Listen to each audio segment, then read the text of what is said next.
Hello, my name is Brother Sean, and I would like to share with you a practical scenario that happened to me this morning.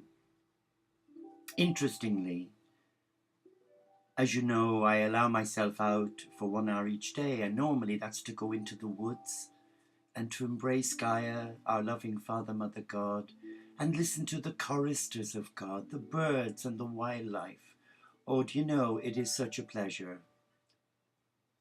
But I had to call into the village and call into the butchers and firstly to congratulate Stuart the Butcher on winning gold prizes for all his beautiful homemade pies, because he produces quality, not quantity.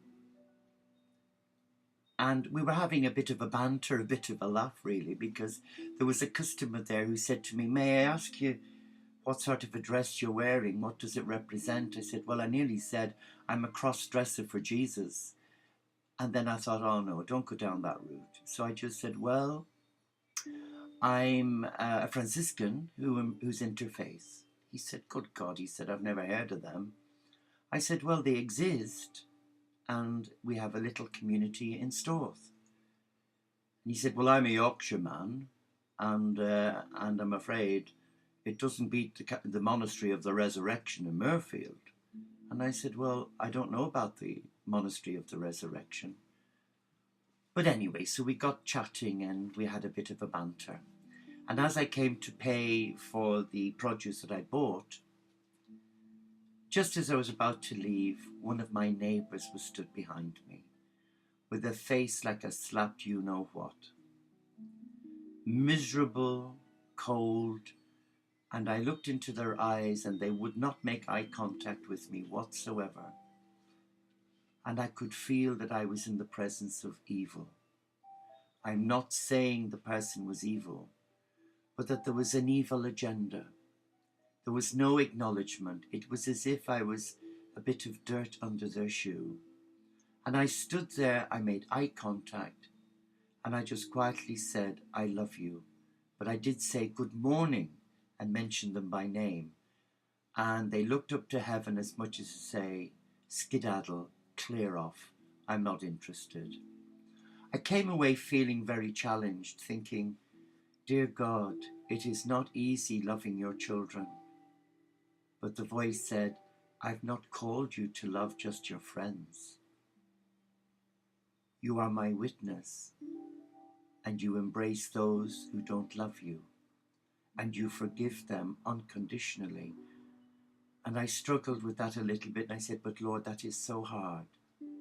Particularly this particular neighbour who was on death's door 7 years ago, 8 years ago. And his wife came running to the door. And of course, having been a nurse for 38 years, I ran in immediately and I found him practically in a full-blown stroke. We call it a cerebrovascular accident, where he had a left-sided weakness, a right hemiparesis. He couldn't speak. He was flaccid, semi-paralyzed down one side. So I managed, because I was fitter then and I didn't have a problem with my leg, so I managed to try and escort him with full support and that of his wife taking his legs, and place him on the settee and make him comfortable, clean his mouth and lie him on his side, make sure his airway was clear. And I just prayed for him as I held him. And I asked God to heal him, because his poor wife was distraught. I mean, they're in their late 70s. And the doctor finally came about 30, 40 minutes later. And interestingly, he made a good recovery. He could speak. And he walked into the ambulance. There was another incident where he came in on his motorbike. Yes, he was 77 then, and he was on his motorbike, and that was 3 years ago. And as he was trying to station it, the bike gave way from under him and he fell, and the bike fell on him. And it didn't, thankfully, crush his leg or break any bones.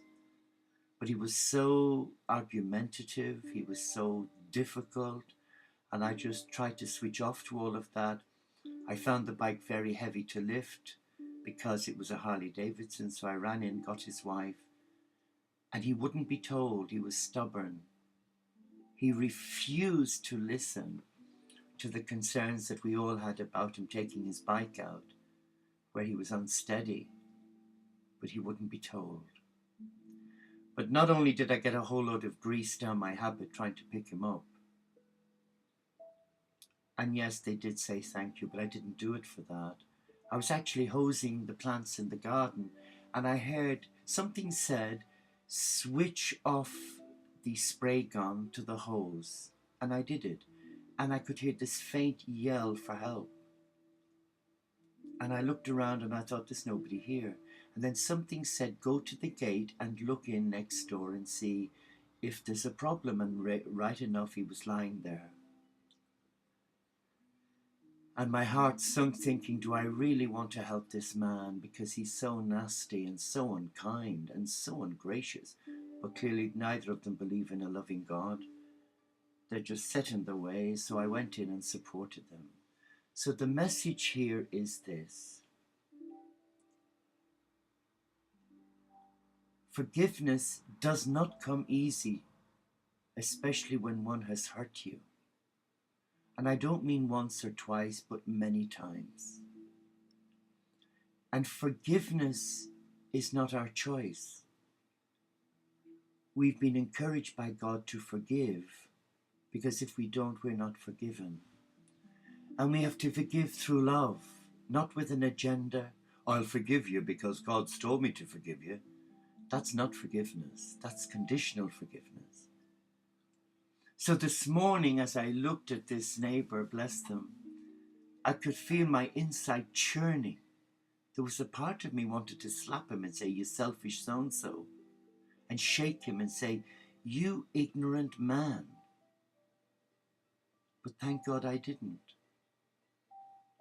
But a part of me, as I came away saying, God, I hope I did right.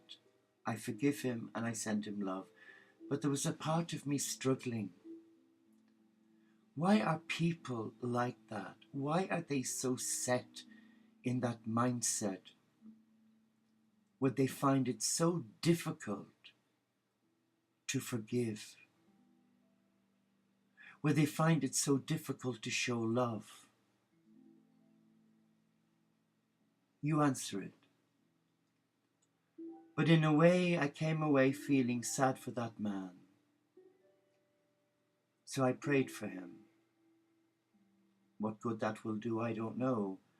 But I'm glad I did. And I'm so thankful to God that I didn't react immediately and call him all sorts, that I just bit my tongue, gave him a blessing quietly and walked away. But at least I honored him by acknowledging his name and saying, hello, so-and-so. Are there situations in your life today where you find it really difficult to forgive? Where you find it really hard to show love? Well, you're not on your own, because that's two of us. I find now that I've become an enclosed monk, where my routine is very much the same every day. Everything is a prayer. But I do meet people who come to the door. Some to complain about the noise of the hens when they're laying their egg, and you can see the hate in their eyes.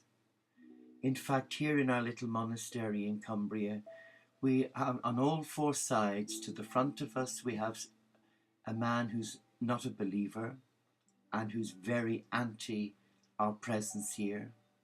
To the right of us, we have the same scenario, who don't believe in God and are quite resentful. To the left of us, we have a family who don't believe in God, but who are more into materialism and accruing wealth, who despise us. And at the back of us is a young family, and they totally annihilate us.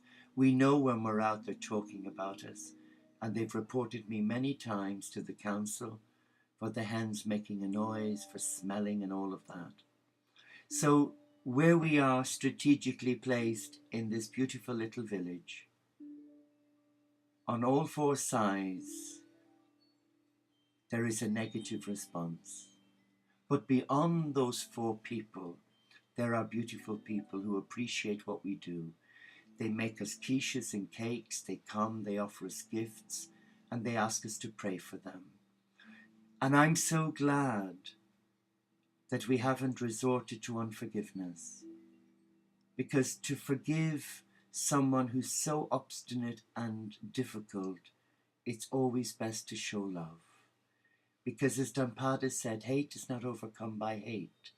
Hate is overcome by love.